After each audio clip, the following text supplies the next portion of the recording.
"You do not need a house this big anymore, Mom. It is time to move on." Those were the words my son said to me 6 days after we buried his father. 6 days. The funeral flowers were still sitting on my dining room table when Brian helped his wife try to take away the only home I had left. My name is Margaret Collins. I was 69 years old when I lost my husband, Robert, after 42 years of marriage. People often say the hardest part of losing someone is the funeral. They are wrong. The hardest part is waking up the next morning and realizing the world expects you to keep living while half your heart is missing. The house felt unbearably quiet after Robert passed away. His reading glasses still rested on the nightstand. His favorite coffee mug sat beside the sink. His coat still hung near the front door. Everywhere I looked, there was evidence of a life that had existed only a week earlier. Yet somehow, while I was still trying to remember how to breathe without him, other people had already started planning what would happen next. That evening, Brian and Vanessa came over for dinner. Vanessa insisted on bringing takeout because she said I should not have to cook. At first, I thought she was being thoughtful. Looking back, I think she simply wanted control of the evening. We barely finished eating before she folded her hands together and looked across the table. "Margaret," she said gently, "we need to talk about the house." Something inside me tightened immediately. I glanced toward Brian. He did not look at me. Instead, he stared at his plate. "What about the house?" I asked. Vanessa smiled politely. "It is just too much for one person. The stairs, the maintenance, the property taxes. We think it would be better if you downsized." "We think." "Not you think." "Not Brian thinks." "We think." I waited for my son to object. He never did. Instead, he nodded slowly. "Vanessa and I already made some arrangements, Mom." I felt as though someone had quietly removed the floor beneath me. "Arrangements?" I repeated. Brian finally met my eyes. "Dad spent years worrying about this place. You do not need all of it anymore." The words hurt far more than Vanessa's suggestion ever could, because they came from him. The little boy Robert taught to ride a bicycle. The teenager whose college tuition we paid by postponing our own retirement plans. The son we spent our entire lives supporting. Now he was sitting across from me explaining why I no longer needed the home where his father and I built our life together. Vanessa reached into her purse and placed a folder on the table. "We already spoke with a realtor." My stomach dropped. A realtor. Robert had been gone less than a week. I stared at the folder without touching it. Suddenly the room felt smaller. Colder. The funeral lilies sat only a few feet away. Sympathy cards still covered the sideboard. Yet somehow they were already discussing selling my home. "Your father has only been gone 6 days," I said quietly. Vanessa shifted slightly. "That is why it is important to start planning now." I looked at Brian one final time. He said nothing. Not a single word. That silence told me everything I needed to know. Later that night, I sat alone on the edge of the bed I had shared with Robert for more than 4 decades. His pillow remained exactly where he left it. Without thinking, I reached out and touched it. Then my phone rang. The caller was Michael Harper, Robert's attorney. And before the conversation ended, he said something that changed everything. "Margaret," he said quietly, "your husband left instructions in case something like this ever happened." After I hung up with Michael Harper, I remained sitting on the edge of the bed for a very long time. The room was dark except for the soft glow of the lamp on Robert's nightstand. His side of the bed was untouched. I had not slept there since the funeral. Somehow, seeing the indentation where he used to rest his head made the loss feel too real. Every night since he passed away, I had fallen asleep on my side of the mattress and left his side exactly as it was. It was foolish, perhaps, but grief makes people hold on to strange things. For me, it was his pillow, his reading glasses, the sweater draped over the chair in the corner. Small pieces of a life that had disappeared too quickly. That night, sleep never came. Every time I closed my eyes, I saw Brian sitting across from me at the dining room table. Not angry, not emotional, just distant, detached. That was what hurt most. If he had shouted at me, I could have fought back. If he had been cruel, I could have defended myself. Instead, he spoke as though moving me out of my own home was the most reasonable thing in the world.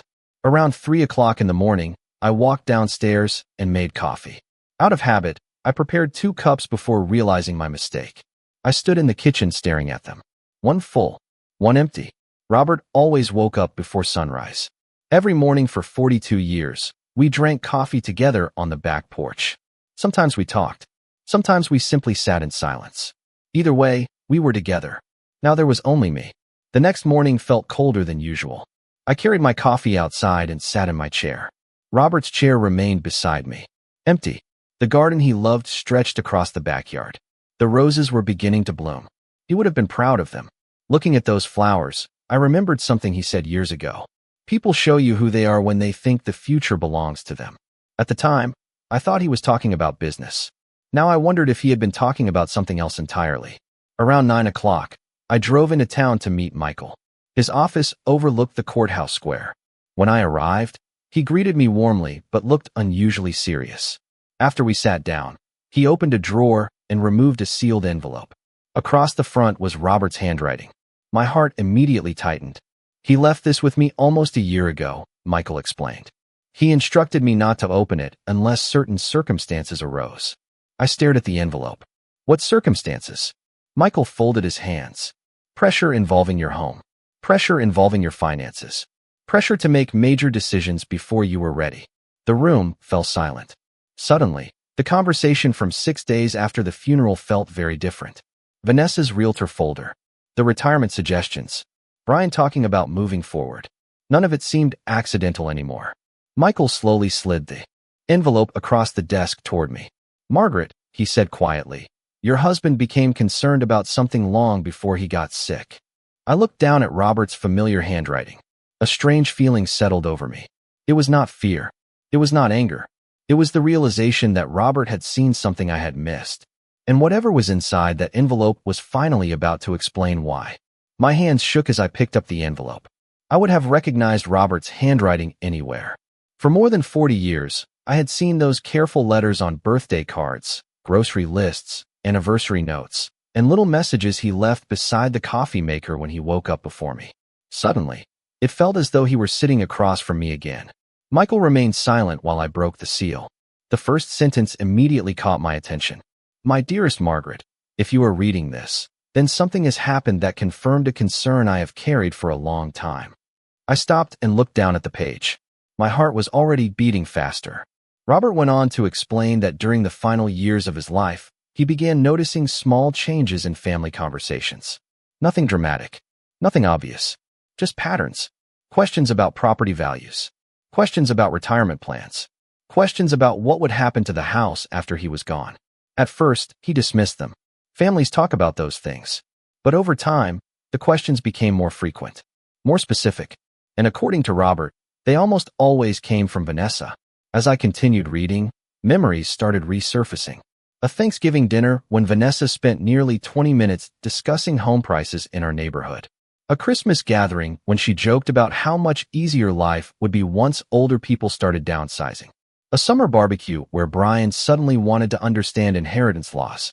At the time, none of it seemed important. Looking back through Robert's eyes, everything felt different. Then I reached a paragraph that made my stomach tighten. Nearly a year before his death, Vanessa suggested simplifying ownership arrangements within the family. According to Robert, she brought it up during a casual conversation and framed it as practical planning. She talked about avoiding future complications. She talked about making transitions easier. But something about the discussion bothered him. Not because of what she said, because of how eager she seemed to have it. Robert wrote that he left the conversation with an uneasy feeling he could not fully explain. That feeling never went away. I looked up at Michael. Did he tell you about this? I asked quietly. Michael nodded. Several times. The room suddenly felt very still. Robert continued by explaining why he never discussed those concerns with me. He knew I loved Brian. He knew I always looked for the best in people. Most importantly, he did not want his suspicions to damage our family if he turned out to be wrong. So instead of confronting anyone, he paid attention. He listened.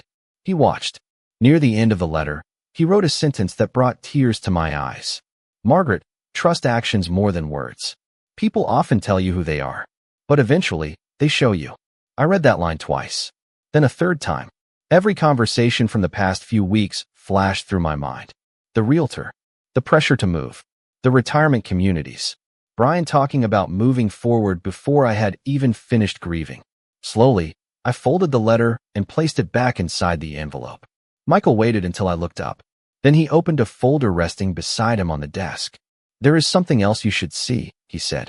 After writing that letter, Robert began keeping records.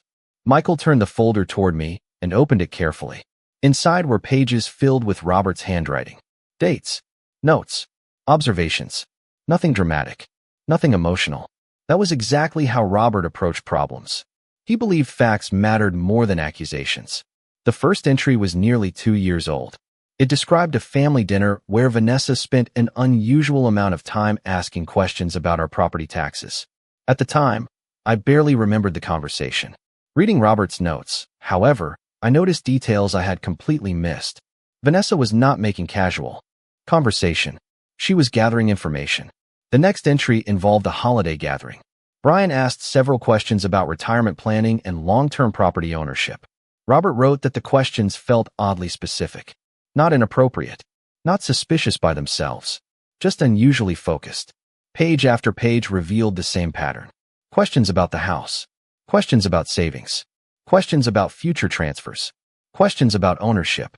Individually, they meant very little. Together, they formed something much harder to ignore. Then I reached an entry that made my stomach tighten. Robert described a conversation he overheard at a family barbecue. Vanessa was speaking with a friend while standing near our patio. According to Robert, she pointed toward our house and said, "Once it is Brian's place, we can finally make it look modern." I stared at the sentence. Robert had underlined it twice. Suddenly, memories started returning. Vanessa criticizing the kitchen cabinets. Vanessa suggesting we remove Robert's workshop. Vanessa talking about opening walls and redesigning rooms. At the time, I assumed she was sharing decorating ideas. Now I realized she had been speaking as though she already owned the future. Michael quietly handed me another page. This one contained copies of correspondence Robert had preserved. Most of it was harmless. Then I saw an email date that stopped me cold. It had been sent almost a month before Robert's funeral. At first, I thought I was reading it incorrectly. I checked the date again. Then again. No, there was no mistake. The email involved a local real estate office discussing preparations for a future property sale. The property was our home. My husband was still alive when those conversations began. Weak, yes. Spending more time resting, certainly. But alive. Seeing my expression, Michael explained what had happened. The realtor had accidentally copied Robert on the message because his email address was still listed as the primary property contact for the house. That simple administrative mistake was the reason Robert ever saw the correspondence. According to his notes, receiving that email was the first moment he became genuinely concerned. I felt my chest tighten. Suddenly, Vanessa's confidence during the dinner made perfect sense. The realtor folder, the retirement suggestions, the assumption that I would leave quietly. This had not started after Robert died. It had started long before. Slowly, I placed the documents back into the folder. My phone vibrated on the desk beside me. A text message appeared from Vanessa. "Hope your meeting went well. I found a wonderful retirement community nearby. We should talk tonight." I stared at the screen for several seconds. Then I looked down at Robert's notes. Vanessa still believed I knew nothing. She still believed I was grieving too deeply to notice what had been happening around me. For the first time since Robert's funeral, I felt something stronger than sadness. I felt clarity.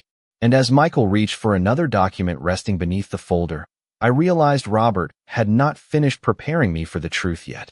When I left Michael Harper's office that afternoon, I carried more than a folder of documents. I carried a completely different understanding of the people around me.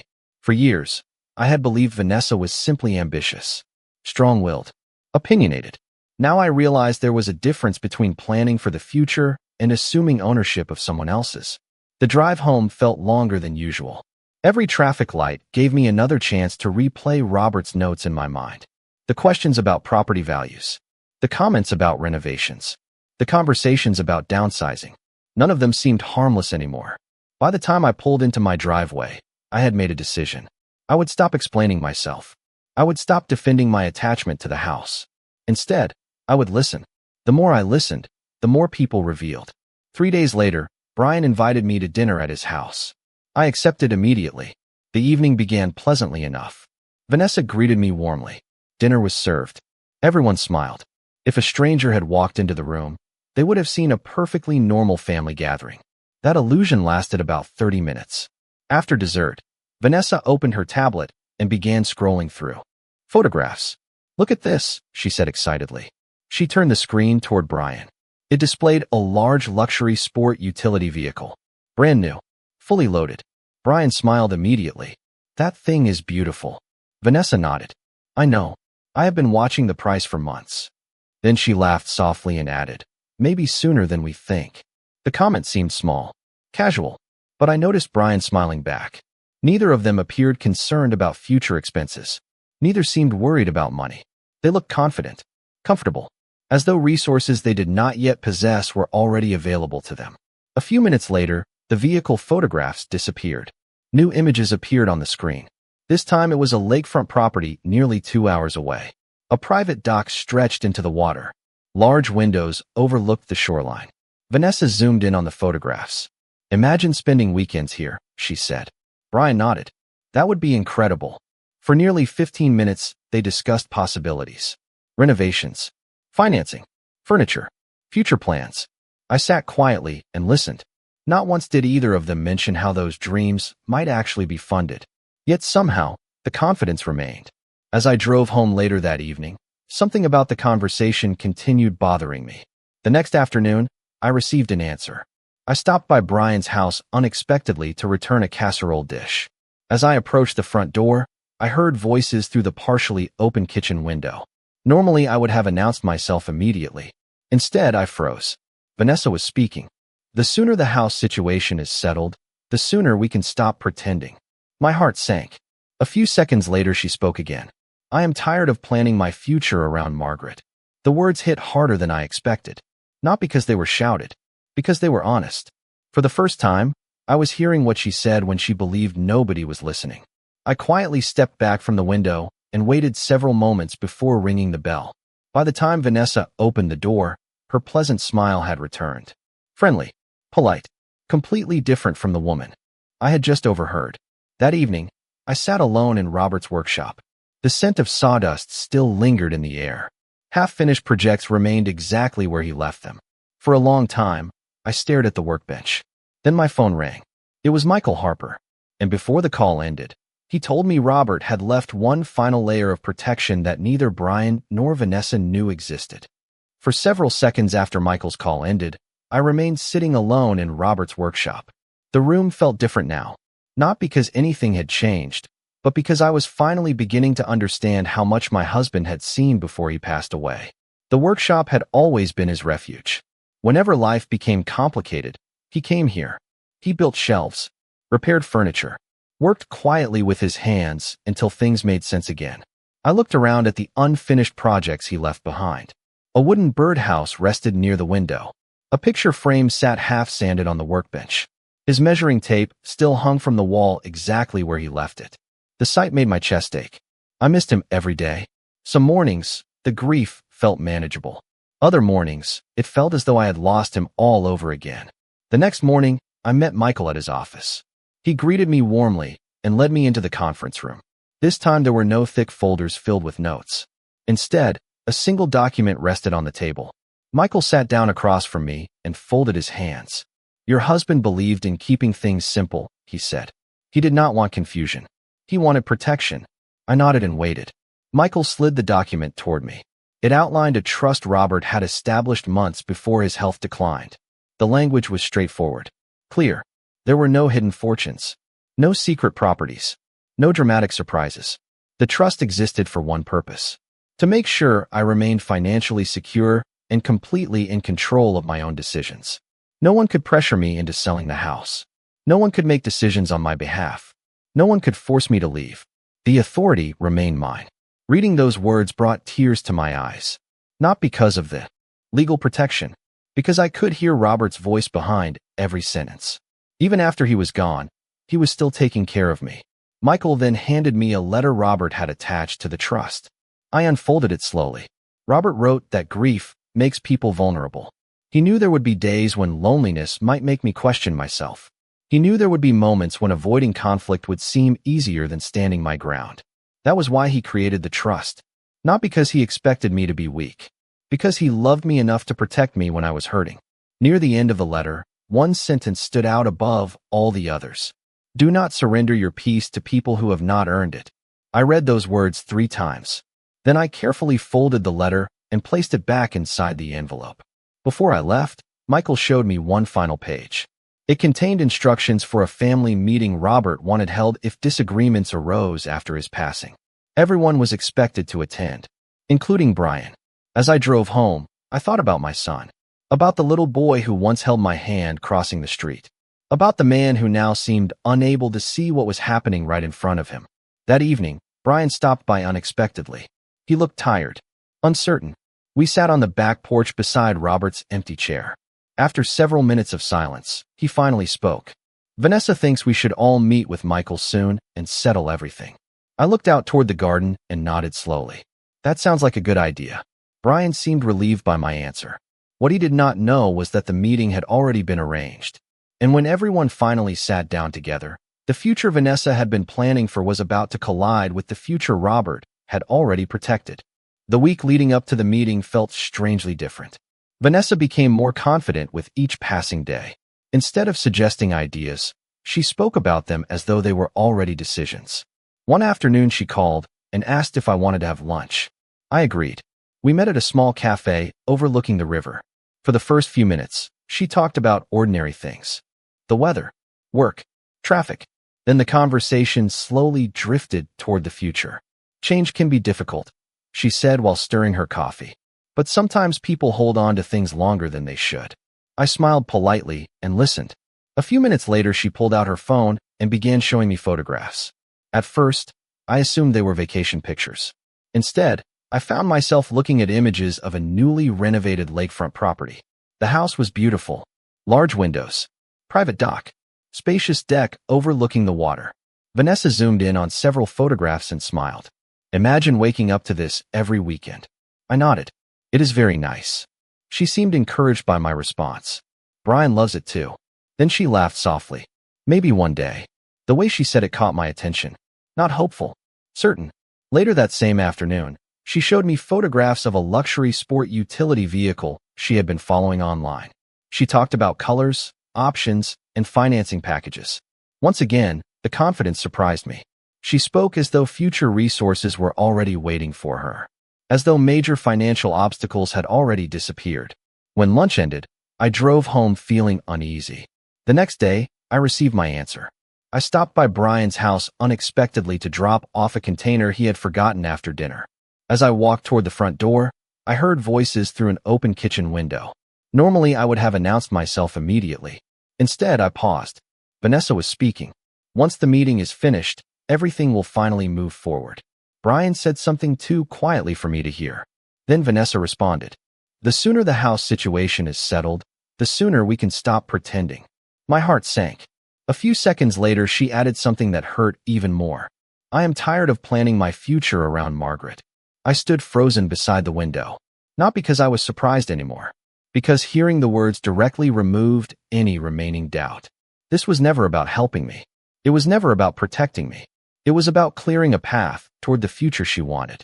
After a few moments, I stepped away from the window and approached the front door normally. By the time Vanessa answered, her smile had returned. Warm, friendly, perfectly rehearsed. She acted exactly as though nothing had happened. That evening, I sat alone on my back porch. Robert's empty chair remained beside me. The sun slowly disappeared behind the trees, casting long shadows across the garden he loved. I thought about the woman I had overheard that afternoon. Then I thought about Brian. For the first time, I noticed something I had missed before. Lately, he seemed less confident, less certain, as though some part of him was beginning to question the path he was on. My phone buzzed. A message from Michael Harper appeared on the screen. The family meeting had been moved up. It would take place the following morning. I looked out across the yard and took a slow breath. Vanessa believed she was walking into a meeting that would confirm everything she expected. She had no idea she was about to hear what Robert had really planned. The next morning, I arrived at Michael Harper's office 10 minutes early. The courthouse square outside was already busy, but inside the conference room, everything felt unusually quiet. I took my seat and waited. A few minutes later, Brian and Vanessa walked in together. Vanessa carried a leather folder and wore the same confident smile I had seen for weeks. Brian looked different, tired, distracted. He greeted me politely, but there was uncertainty in his eyes that had not been there before. Michael entered precisely on time and closed the conference room door behind him. After a few brief formalities, he began reviewing the estate documents. Vanessa listened carefully. Occasionally, she nodded as though confirming information she had expected to hear. The confidence in her posture never changed, at least not at first. Then Michael reached for a separate folder. The atmosphere in the room shifted immediately. "Before we continue," he said, "there are additional instructions Robert Collins requested that I review if certain circumstances arose after his passing." Vanessa's smile faded slightly. Brian leaned forward. Michael opened the folder and continued. He explained that Robert had established a trust designed to protect me during a period of grief. The language was clear and straightforward. I retained complete authority over my residence. Any decision involving the property required my approval. No transfer could occur without my consent. No one could pressure me into selling. No one could make those decisions for me. Vanessa blinked several times. "There must be some misunderstanding," she said carefully. "I was under the impression the property would eventually pass through the estate." Michael nodded politely. "Eventually, certain matters may be reviewed. However, Mrs. Collins retains full authority over the home." That was Mr. Collins' explicit instruction. Vanessa opened her mouth as though she wanted to argue further. Then she stopped. There was nothing to challenge. The documents were clear. Michael continued reviewing the trust provisions. Every page reinforced the same message. Robert wanted me protected. Robert wanted me secure. Robert wanted me free to make my own decisions. The more Michael spoke, the more uncomfortable Brian became. For the first time, I saw a genuine doubt replacing certainty. Vanessa remained composed, but the confidence she carried into the room was slipping away. Then Michael reached the final section of the trust instructions. "Mr. Collins included a personal statement regarding the family home," he said. He adjusted his glasses and began reading. Robert wrote that a home should never be treated as a prize waiting to be claimed. A home represented years of sacrifice, memories, and shared life. He hoped every decision made after his passing would be guided by compassion rather than convenience. The words settled heavily over the room. I could almost hear Robert's voice behind them. Michael finished reading and placed the document back on the table. Nobody spoke.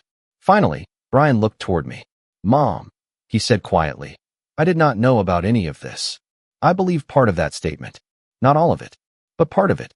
Before anyone could say more, Michael reached into his briefcase and removed a second envelope. The paper looked older than the other documents. Across the front was Robert's handwriting. My heart tightened immediately.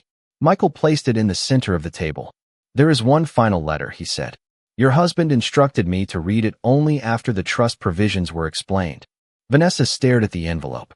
Brian looked confused. I felt a familiar ache in my chest. Michael carefully broke the seal and unfolded the pages inside. Then he looked up and spoke words that instantly changed the atmosphere in the room.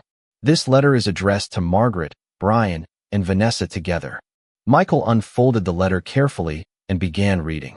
The moment he spoke the first sentence, the room seemed to shrink around us. "If you are hearing these words, then I am no longer there to speak for myself. So I will speak now." Nobody moved. Nobody interrupted. Even Vanessa remained completely silent. Michael continued reading. Robert wrote that during his lifetime he had learned many lessons about money, success, and responsibility. But one lesson mattered more than all the others. Character reveals itself when people believe the future belongs to them. He explained that wealth was never the most valuable thing he owned. Family was. Trust was. Loyalty was. That was why he paid attention to how people treated one another when difficult situations appeared.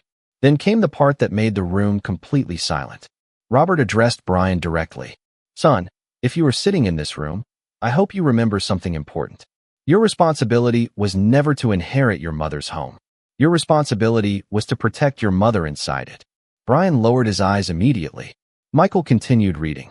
Robert wrote that grief often leaves people vulnerable. Widows should be given patience, respect, time. They should never be rushed toward decisions that benefit someone else. Every sentence seemed to grow heavier than the one before it. Then Robert addressed both Brian and Vanessa together. He explained that a home is not valuable because of what it can be sold for. A home is valuable because of what it costs to build. 42 years of memories, sacrifices, Holidays, birthdays, family dinners.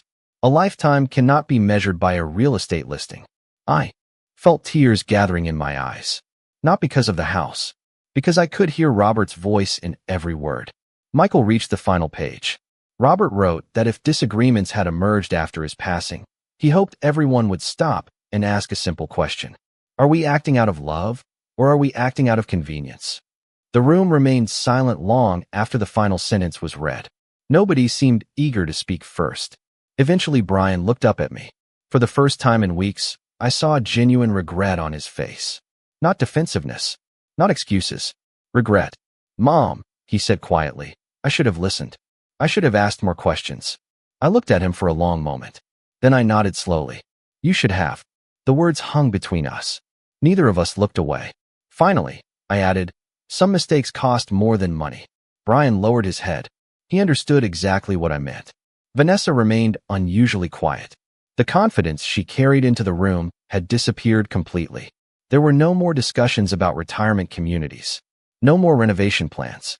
No more assumptions about my future. Reality had finally replaced expectation. A few minutes later, the meeting ended. Michael gathered the documents and wished us well. Brian lingered near the door as though he wanted to continue the conversation, but some things cannot be repaired in a single afternoon. They require time. They require honesty. Most importantly, they require accountability. When I stepped outside, the sunlight felt warmer than it had in weeks. The courthouse square buzzed with ordinary life. Cars moved through intersections. People hurried along sidewalks. Everything looked exactly the same. Yet something inside me had changed. Several months later, I still live in the same house. Robert's roses bloom every spring. His workshop remains exactly where he left it.